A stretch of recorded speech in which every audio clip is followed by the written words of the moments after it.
Congratulations, you've made it through the whole model. Well done.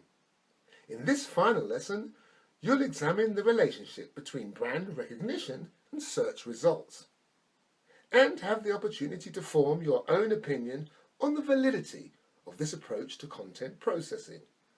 By the end of this lesson, you should also be able to predict how social media and other forms of web marketing relate to SEO, from big-name brands to personal websites.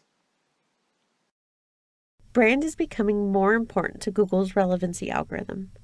From a user perspective, they believe that searchers are more satisfied with their search queries when they see brands they recognize displayed in the search results. Google's belief is that users are familiar with these brands and thus slightly biased. Here is an example of how brands can rank highly in search results. In this example, I searched for Swiss chocolate, and my first result is a website for the company Lindt, well known for their Swiss chocolate.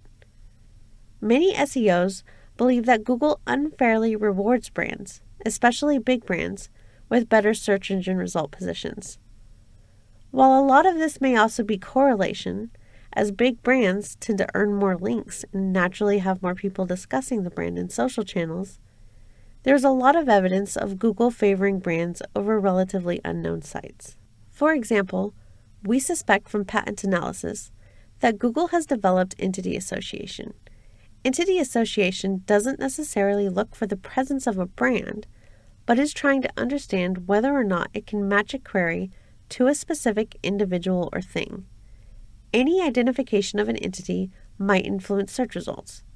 For example, if I search for tomato soup, even though I didn't specify I was looking for a recipe in my search result, Google provided brands that are known for focusing on food and providing recipes within the top search results.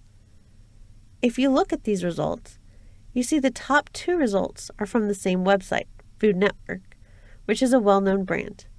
Bill Slawski of SEO by the Sea has done a great job of examining Google patents and has a really interesting post about Google entity matching.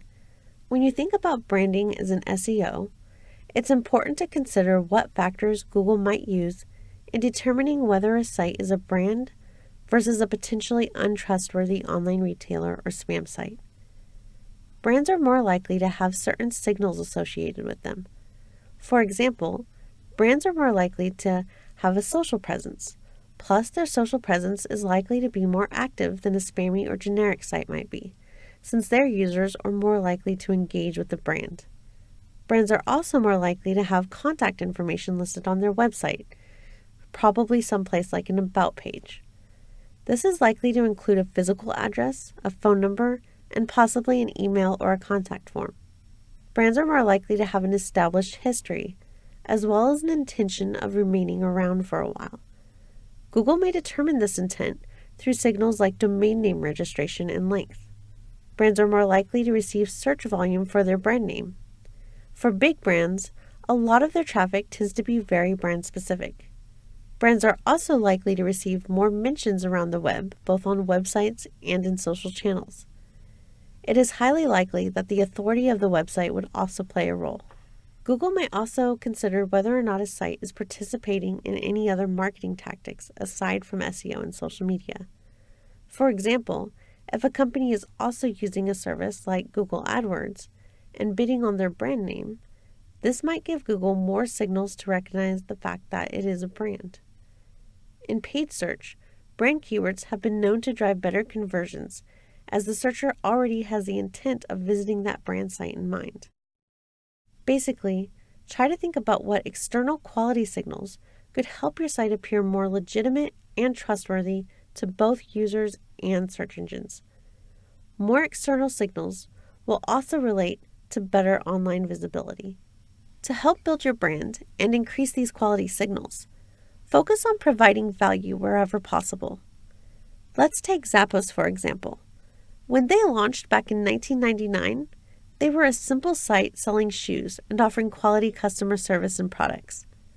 By 2001, they had more than quadrupled their yearly sales and brought in $8.6 million. Zappos had very minimal advertising costs, and mainly grew their business by word of mouth. Right from the start, Zappos focused their business model around customer loyalty and developing customer relationships. Their reputation quickly grew, and their excellent service helped influence their brand perception and contributed to the viral spread of their business. An example of their unique customer service platform is when the CEO of Zappos was out bar hopping one night and ended up betting a Skechers rep that if he called Zappos customer service, the employee would be able to locate the nearest late-night pizza delivery place. The rep took him up on the bet, and the call center employee was able to provide a list of the 5 closest late-night pizza restaurants. Zappos has always placed a lot of value on its customer service, and when they launched, the CEO decided to offer free shipping both ways, a 365-day return policy, 24/7 customer service, and more. This, combined with stories like we just discussed, earned a lot of mentions online, links to their site, social media shares, and more, growing their brand and cementing their authority in the online space. Many SEOs and marketers operate under the false assumption that branding and SEO are mutually exclusive. In reality, these are two very powerful marketing tactics that work well together to support your business. In fact, a lot of SEO is helping to raise brand awareness by increasing visibility of your brand online. It's imperative to have clear goals focused around how you can provide value to your customers, both online and offline. Offline efforts will translate to online mentions, links, and more, and help your overall strategy. From an SEO standpoint, you can help your brand message spread through creating great content, developing an engaging social presence, and acquiring links from authoritative sites. This will also help to cultivate branded search and develop other important brand signals to improve online positioning.